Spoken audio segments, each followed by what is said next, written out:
Halo guys, kembali lagi bersama aku Cak Teto. Kali ini aku akan membahas berapa juta ton sih emas Freeport yang hilang dari zaman Soekarno sampai zaman Jokowi ini. Mari kita hitung dan kita simak video berikut ini. Let's go.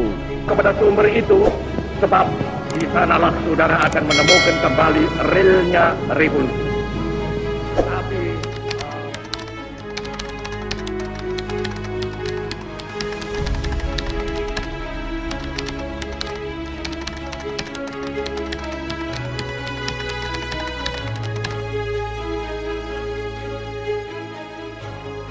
perlu kalian ketahui ya guys, bahwa Freeport ini telah berusaha untuk mengeruk emas kita di Papua ini sejak zamannya nenek moyang kita, yaitu pada zaman Pak Presiden Soekarno.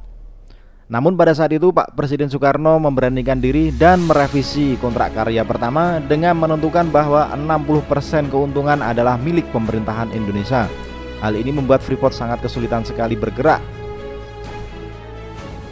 Dan juga ditambah lagi sahabat presiden kita, yaitu pada saat itu John F. Kennedy selaku presiden Amerika pada masa itu sangat mendukung sekali langkah Presiden Soekarno ini. Namun sayang disayang, akhirnya pada tahun 1963 Presiden John F. Kennedy ini tewas tertembak oleh penembak misterius. Lebih sayangnya lagi, setelah beberapa tahun akhirnya Presiden Soekarno juga lengser dari kursi pemerintahannya dan digantikan oleh presiden berikutnya, yaitu Pak Soeharto.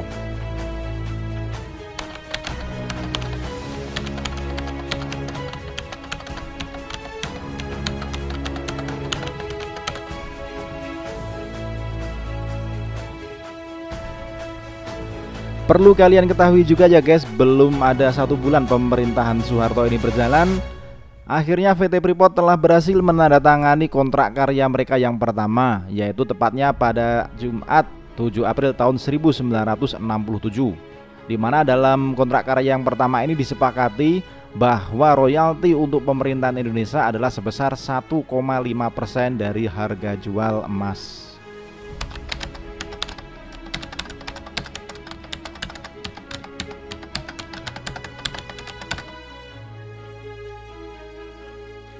Pada tahun 1988, PT Freeport telah menemukan cadangan emas yang jauh lebih besar dibandingkan emas mereka yang pertama. Hal ini membuat mereka mendesak pemerintah Indonesia untuk menandatangani kontrak karya yang kedua pada tahun 1991. Padahal kontrak karya yang kedua ini harusnya ditandatangani pada tahun 1997.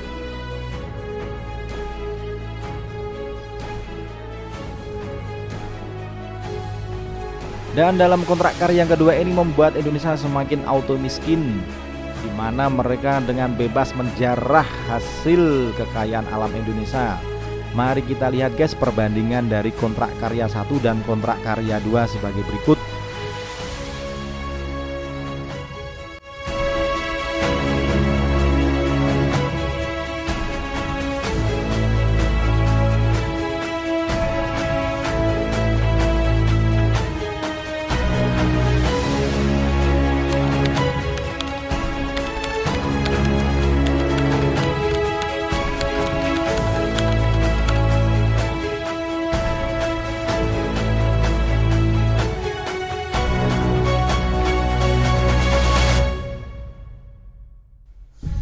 Pada zaman Presiden Ibu Megawati Soekarno Putri ini, divestasi saham Freeport masih berjalan sangat alot dan belum menunjukkan hasil yang begitu berarti.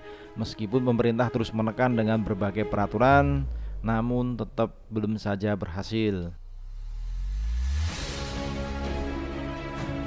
Memasuki zamannya Pak SBY, akhirnya wilayah Freeport yang tadinya 2,6 juta hektar menjadi 212.990 hektar saja.